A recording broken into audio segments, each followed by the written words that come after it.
Welcome back, you amazing audience. Seriously, if you accidentally went, mission accepted, I wonder what this is about, you are in for a treat. If you're here, you're meant to be here. And you know people that are meant to listen to this interview once we go through this interview with Dee Lippingwell. I'm so excited. I'm not excited, I'm honored. This is a woman of great respect in her craft and otherwise. And you need to pass this on. Now, you guys know that I think you're the best audience. Even when people have podcasts, they're sitting as my guests. I still say you guys are the best audience.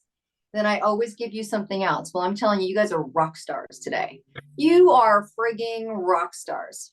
And if you've just shown up again, what we do here is we talk about the mission, why people take it, why they stay, which is sometimes more important, why they stay. Is there something in you that makes you want to try something on the side, full time, completely change your life? Is there a mission inside that you're kind of like, I don't know. Because sometimes we get forced into our mission and sometimes it's a choice. We have Dee Lippingwell with us today. And if you don't know Dee, then you don't know music.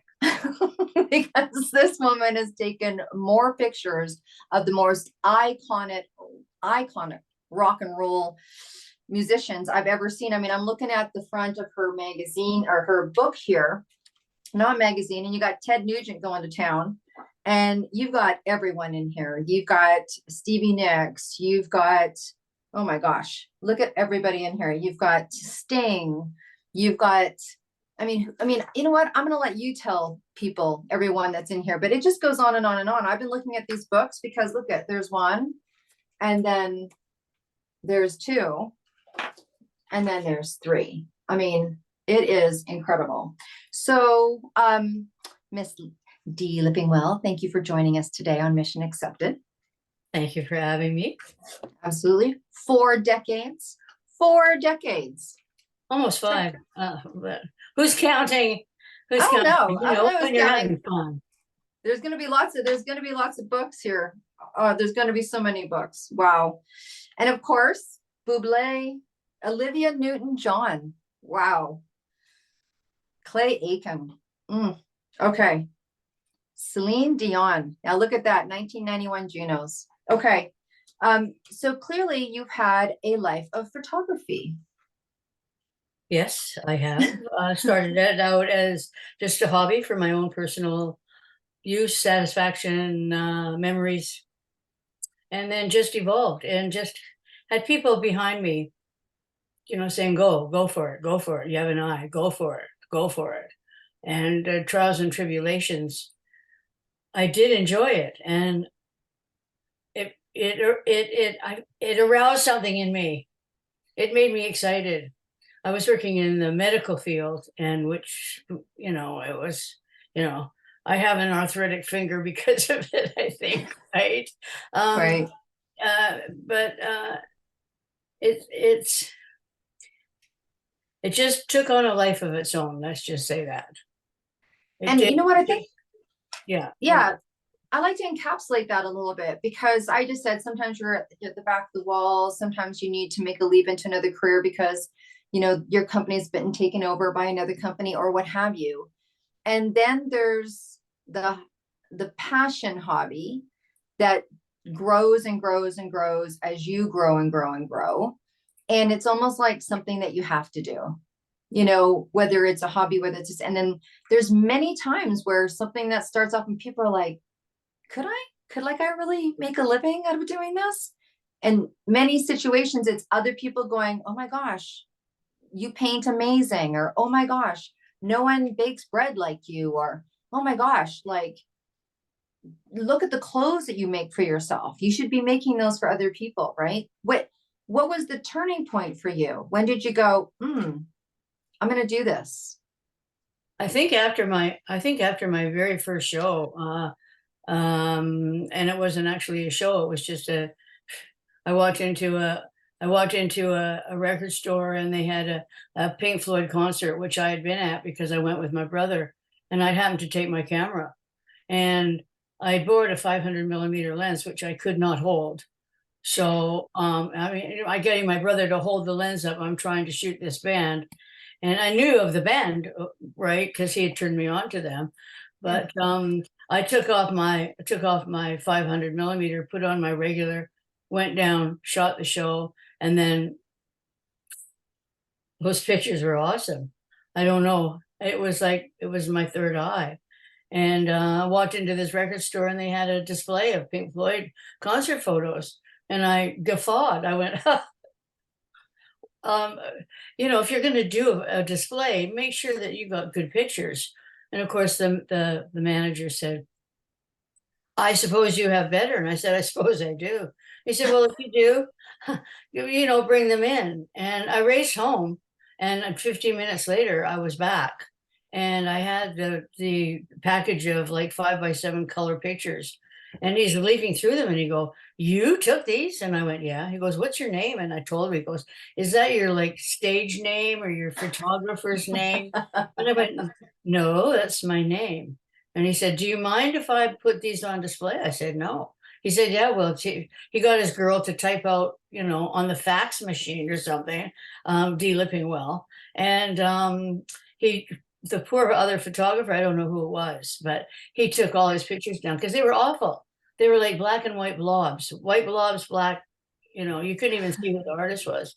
And that was my first inkling that, wow, maybe this is what I was meant to do. And Yeah. then I had the people behind me saying, wow, like, look at these, people were saying, oh, look, I'm getting goosebumps. You've captured such a great moment. And so I just continued on and I practiced and I practiced and I set up my own darkroom and I had already, taught myself, how to print my pictures. So I was into trees and flowers and, stuff.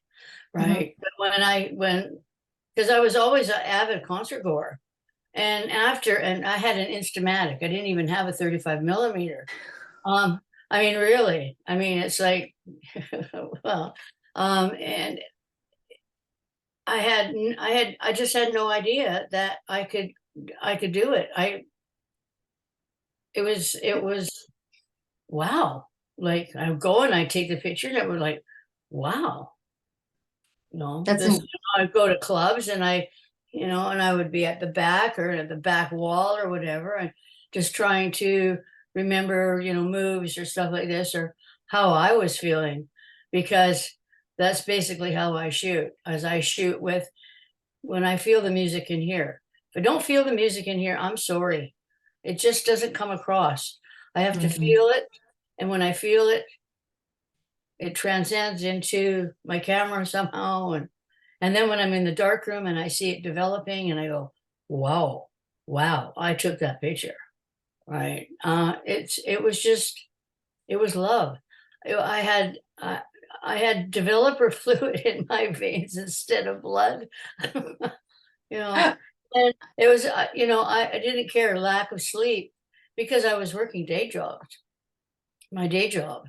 And I was going out to clubs and, it was like, well, can I get in for free? Yeah, you can get in for free. Yeah, I want to take some pictures. I'll give them to you. Right. So all the club owners, they were quite happy to see me because I come back and I give them pictures of the bands playing there. Right. Which Mhm. they really appreciated. And even to this day, right. We're talking about doing a book on Club Soda, right? Of all the pictures that I took there. But yeah, at Club Soda, lots of people remember Club Soda. um, um, anyway, like I said, it did take on a life of its own, but um, I didn't, I wasn't sleep deprived. If I was in the dark room till 3 o'clock in the morning and having to get up at 7, I didn't feel sleep deprived because I was doing something that was exciting. It was like every time that picture, that image emerged, it was, I'd get goosebumps, right? And then teaching me myself all the darkroom work too. I actually was taught through Time Life books. They had a whole series of books, and I I stumbled across these, and they were just like pictures, how to do this, how to do that. And I just followed them to the T, and I kept all these notes, and well, that didn't work. So, Oops. yeah, it was like every roll of film I developed, I would put down, the temperature of the fluid and I mean, it was like how many times I agitated it per minute. And, it was like, it was scientific as well, right? Uh, Mhm. so that's how it started, and it just continued. And when I told, like, I had to create work for myself, and I knew it was out there, but I knew most of it was taken up by a man. So I approached Mhm. the record companies, and and I begged, board, stole, can I get into this show? Can I get into that show? Not shooting. I mean, well, I was shooting. I was shooting Mhm. from the crowd, right? Right, right. And can I help you? Do you have any gold album presentations? And I went to every record label in town, right? And said,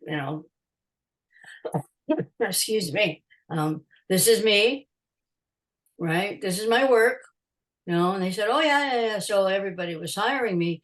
And I had the job at the Georgia Strait, which was like $5 a picture, and you didn't get published every week. And, some months you made like $15. So it was like, I had to teach myself how to do wedding photography and how to do modeling photography and lighting and, Yeah. the whole ball of wax.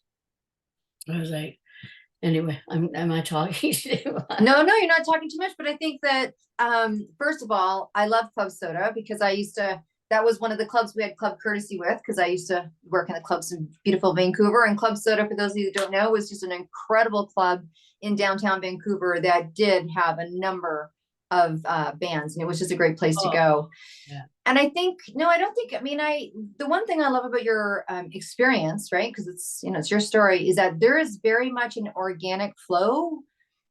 It had its own push, but it was like it was pushing you. I mean, it made you go search things out. I think that, some people are really, really fortunate that they have that drive inside, but the drive makes them not tired in the morning. The drive makes them contact people they're afraid of. The drive makes them walk into a room when, the odds are against them. And I think that too many times people are in their head when it comes to entrepreneurship, and they need to be in their body, and they need to let the passion lead them, right? And when I hear you talk, I just hear you talk about how the passion led you, and it led you here, and it led you there, and it kind of spoke to you. I mean, such a creative art.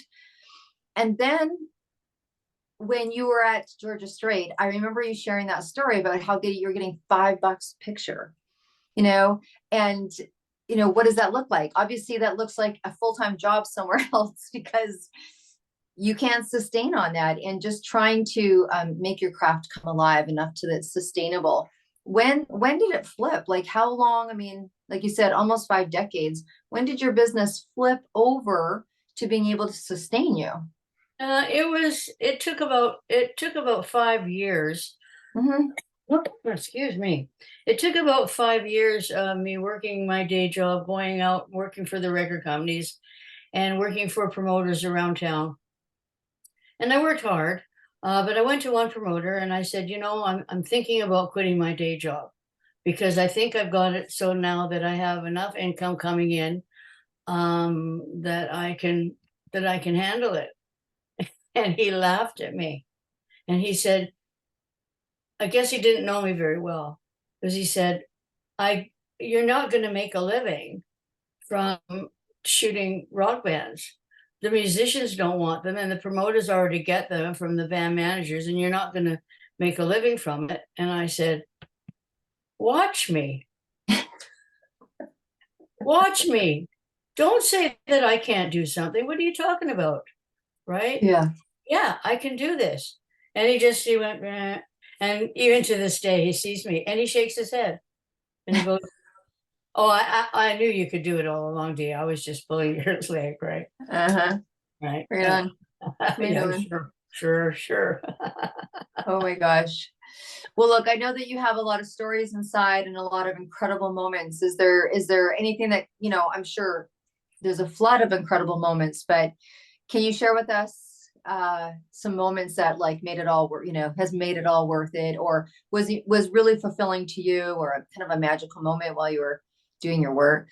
Well, when Tina Turner requested that I do her book tour press in Vancouver, that was pretty much jaw-dropping, right? Mm. Asking for me personally. Well, she didn't actually ask for D. Lippingwell. She asked for that photographer who did the album thing, who did all the interviews for the album thing, the one with the great legs. Nice job, Tina. Nice job. And of course the record rep went, "Oh, that's D." Wow. So yeah, and then when we did all the interviews, and I did with her, and she walked into the hotel room where we were doing them, and she said, "Oh, I'm so glad they found you."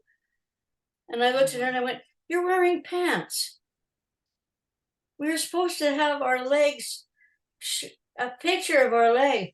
She said, "Oh, you have much better legs than me, darling." Which wasn't true. But Oh yeah, my gosh. I mean, Oh, that. but she's actually one of the only artists that shushed me, right? That's enough. Mhm. It's, on David Bowie, he did that too to me. He shushed me. But Tina went, "That's enough." Because I was so excited. This was when she released one of her albums, and she was here, and she wasn't doing a tour anywhere, and she was doing all these interviews, and they rented this place in Falls Creek. uh, Before it was even, it was like an old warehouse, and they decked it all out. And for the first interview, I think it was Terry David Mulligan was interviewing her, and I was just like click, click, click, click, click, click, click, right? And she she put her hand on Terry's arm, and much music, right? She said, and she looked at me and went, "That's enough. I All think right. I think you've got it." And I was like, oh, sheepish. I was sheepish. but, And there you go. And then she but requested you. yeah, yeah. Wow. Do you have any other stories of people that you took that there was a special moment there for you, or um, you know? Well, I worked for many, many, many, many years with Long John Baldry. Mm, Um, so the Rod Stewart and that whole thing mhm. is pretty special to me. It's this the stories are, you have to read the stories. You have to read the stories, because the stories are things that actually happened to me, and I'm telling it like it was, and I can take you there. And one of the things that people say about the stories in the book is, "I was at that concert. I think I saw you shooting in the pit," or "Alice Cooper fell on me. D, are you all right?" It's famous. It's famous. His Mhm, Alice Cooper falling off the stage in Vancouver is a famous story, and mhm. a lot of people know that he fell on me.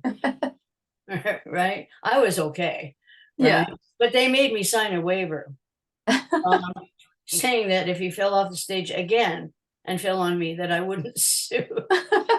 Why would I sue? Why would I There's a sue? prime example of when you're building a business, you don't know what you don't know until it happens. You're like, okay, we didn't know we would have to do a stage falling contract NDA, or, you know, so let's do that, shall Exactly. we? Well, Sting thought I was stalking him because I met him in the lobby with my book, my first book. Hmm. And it was like, did he think that we were stupid in Vancouver, that we wouldn't know where he would be staying? I mean, hello. But he came down really hard on the record rep. "She's stalking me." This is the third time that I've seen her. Well, I was doing shoot for the photography for the record companies. Of course he saw me before, but that Yeah. turns into stalking. I don't think so. And he was in my book, right? He did sign the book. He did sign the book though, and I think, it's sort of an apology to me, but Yeah.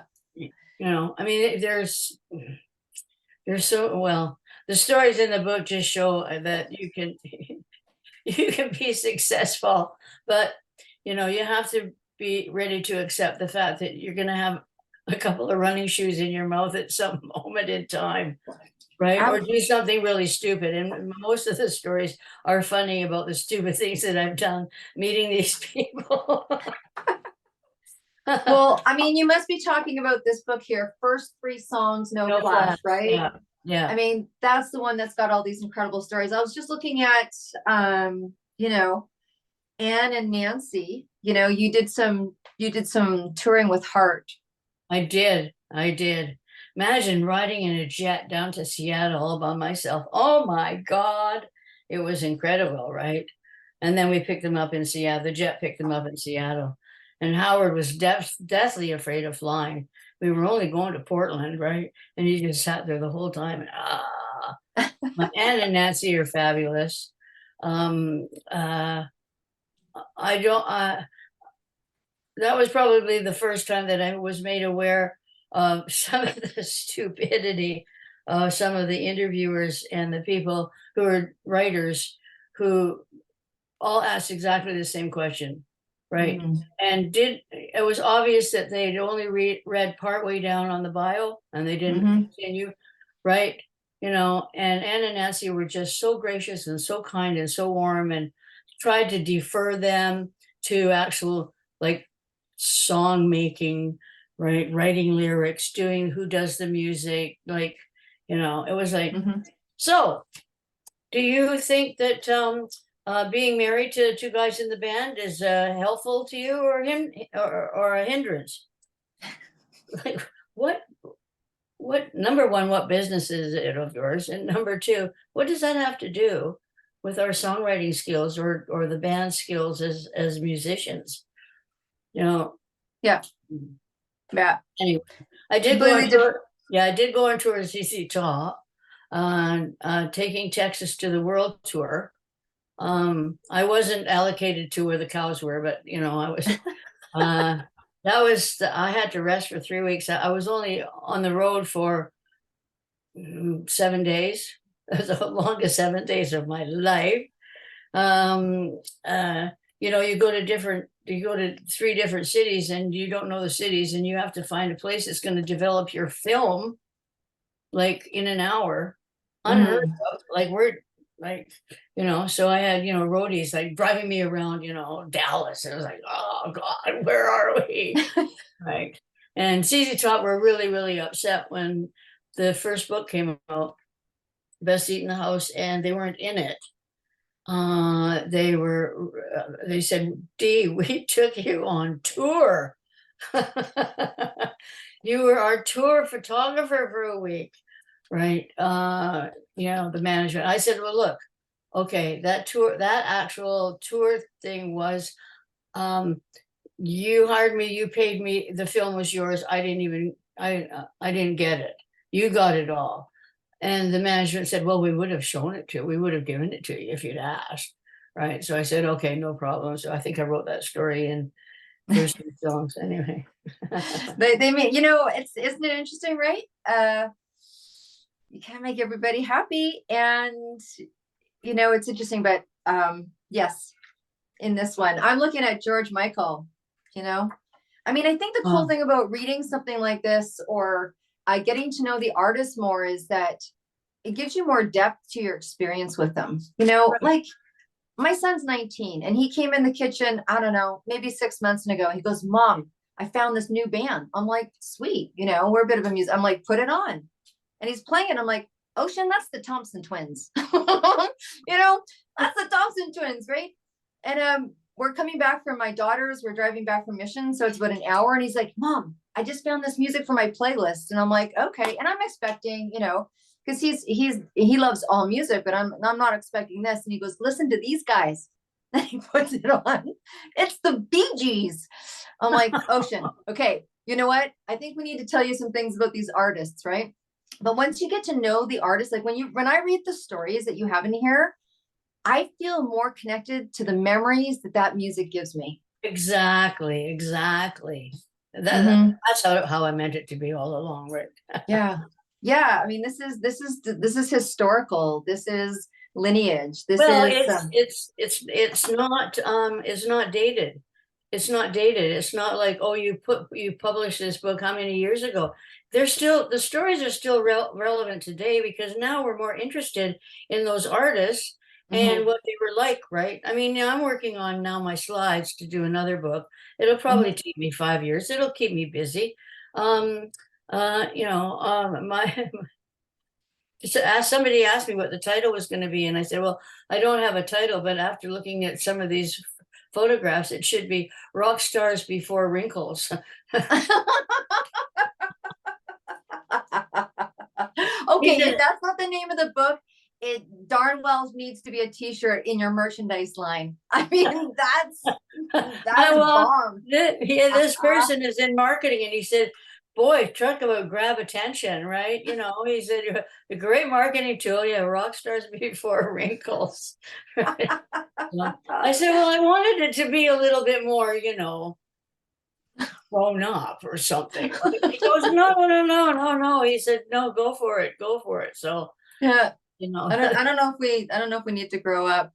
Um, no, we you don't. you've got your scarf around your neck. So I just think that this is incredible. So tell us about your scarf, because I Okay, mean, this was a long time in the making because I couldn't get across to people that I wanted on a soft, silky material, and I wanted to put 6 photos on one side and 6 different photos on the other side at the bottom. They these designers just couldn't get it through their head. And finally, mhm, I met this wonderful woman, and she said I had made one up. I'd actually got the silk. I printed out the pictures, right? I glued them onto the silk. This is okay. This is what I want. And she said, well, no problem. How come people haven't been able to? I said, I don't know. So we decided this material is made out of 100%. So I go back here a oh, little. there you go. Fantastico. Yeah. Yeah. This material is really lightweight. It's made out of 100% recycled water bottles. Mm-hmm. It has all my favorite artists on: Stevie Nicks, Mick Jagger, Sting, Elton, Steven Tyler, Rod Stewart on one side, and on the other we have Pete Townsend. We got Tom Petty, Tina Turner, David Bowie. Who am I missing? Bruce Springsteen. Bruce, Eric, yeah. Yeah. So, and not only for women, but for men. Mm-hmm. I mean, I've got right now an artist who is wearing my scarf on stage. So it's like, oh, send me a photo. Yeah, that's right. Now you're you saying send me a know, photo. I mean, I have a picture of Rod Stewart reading my book. Somebody sent me a picture of Rod Stewart reading my book, and you can't really see his face, but it's Rod Stewart. The hair, you can see a Yes, portion totally. of it, right? But he's engrossed, and it's like, oh. So get an artist to wear something on stage, and then I can take a picture of it, and then I can flog it. But these are very exclusive. Yeah. Yeah, these are exclusive. Yeah.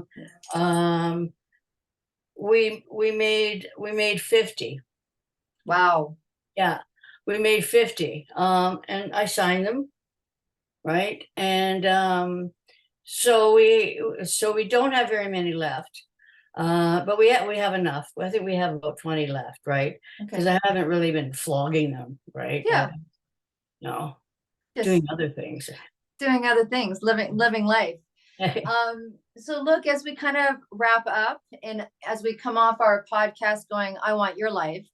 The truth, right? Okay, like seriously. The truth of running your own business, getting told no, what was the toughest part for you and how did you overcome that? So there's a lot of people that are listening that, I mean, and we do that, right? after you've kind of been in the sawmill for a while, I call it, people think you become not untouchable, but things don't affect you, that you don't have things. I think it was the financial aspect of it. That was the most difficult part, because at some time, like there wasn't okay, here's your paycheck for this week. It was like everything that I made, it had to come in. And if I couldn't make the rent, it was like, okay, now what am I going to do? Okay, well, I have 2 cameras, and I had a really good understanding with a pawn shop. And then I would take one camera into the pawn shop, and they would say, how much do you want? I had to set up a rapport with them, of course.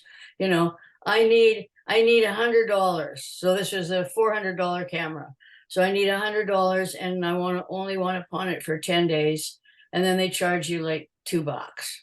Right. And I would come back, and I would because I would be waiting for a check from A&M Records or CBS Records or whatever. And as soon as that check came in, then I would go and I would get my camera out. Well, I did this a lot, right? Because nothing was for sure. But there was no way that I was going to not do what I was doing. It didn't even enter my head. It was just like, okay, we got this purple patch, and we just get over that, and we just continue on. Yeah. And I think that's, people should not be afraid, or be very afraid. But here's the interesting thing. Here you are, right? Here you are, and here you'll be. And I think that, entrepreneurship, whatever that looks like for people, right? I mean, sometimes people think that being a musician or being a photographer or being in the arts isn't entrepreneurship, but it's entrepreneurship. I mean, you got to sell yourself and what you do, right? So it's the same thing that we do in the world of entrepreneurship. And then a lot of times it is, you hear like, oh, the money, and it's hard to explain to people that there will be thin times, but you will get through it, because that's the time that you get the most resourceful. Like, you have resources, you just haven't had to put them to task, because maybe you've had a paycheck every 2 weeks or whatever. But the funny thing is, everybody still ends up standing at the end of the day, right? Everyone ends up standing at the end of the day. So I think that's when you dig deep. That's when you dig deep. All right. So here's something really interesting. So first of all, I know that in the show notes, people are going to be able to go to your site. You've got all your books there. You've got your scarves there. You've got some incredible photography to look at.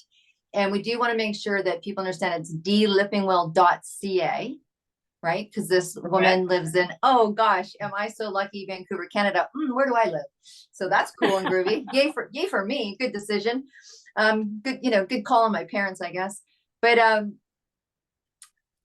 one question I have for you is the same question that I ask every single person that comes onto the show. And it relates to my love to music. Not so much about entrepreneurship. I don't even know how you're going to answer this one, or maybe it's going to come off super, super fast. But my question to you is, if you're on your way to a desert island, that's it. You're checking out. There's an island, and there's you and one suitcase, and you have room in that suitcase for just one album, because we know it's going to be an album. What album are you taking with you that you couldn't imagine not listening to for the rest of your days? The band that started it all. You're going to be surprised. Pink Floyd. Nice. The band that started. I got goosebumps. Pink Floyd. And any one of their albums, it doesn't make any difference. Whatever. It's incredible music. It's incredible music. Well, look, we're so appreciative. Surprised, because my first album actually was Frank Sinatra. I'll do it my way, or I did it my way, or whatever. That was my first album. My second album was Pink Floyd. So, well, I gotta say, Dee, knowing you a little bit now, I'm not that surprised that you were attracted to an album called "I Do It My Way." I'm not thinking that's just too far off for you. I'm not thinking, someone who walks into Georgia Strait and, Gildoff is sitting there and, you go and go, hey, you need to buy my pictures kind of thing. No, I'm thinking that I think that you own that. I think that it's funny. I just went and bought a Sammy Davis Jr. album not too long ago. Oh my heavens. Oh, excellent. Yeah, Excellent. pretty good. Is he And, dancing on it? no, and my son wanted to buy Eddie Money. Remember Eddie Money? I'm Oh, like, of course. Oh, yeah. 2 tickets to paradise. 2 tickets to paradise. Yeah. All right, we could go on all day, but we're going to come back when you have your next book ready, and probably more before then, because we can't wait 5 years for it. No. So, Okay. yeah. Anything to say before we sign off and let these rock stars? No. Blah, blah, blah. No, nothing. Just go to my website, check it out. If you see anything you like, just, if you want to talk to me, you can go through my website. I can always be reached through lippingwell@gmail.com. Very I'm on Facebook, so you can, I do get a lot of Facebook friend requests. Some of them I sort of totally ignore because they're stationed in Iraq or they're, in Belgium. But there's lots of ways to get in touch with me, and I don't mind talking to people, and I don't mind giving advice. Don't quit your day job. Don't quit your day job so you're making more than $5 a photo, people. Yeah, You hear exactly. that? Yeah. Exactly. Wow. Well, thank you so much for sharing with us today, Dee. And like you guys, you're incredible. I love you. You're the best audience ever. And now that we're talking about music a little bit, you guys know what I'm going to talk about next. I'm going to send you to theydidittour.ca. So that's the big walk that myself and my girlfriend Corrine are going to be trekking across Ireland to raise money for the music community.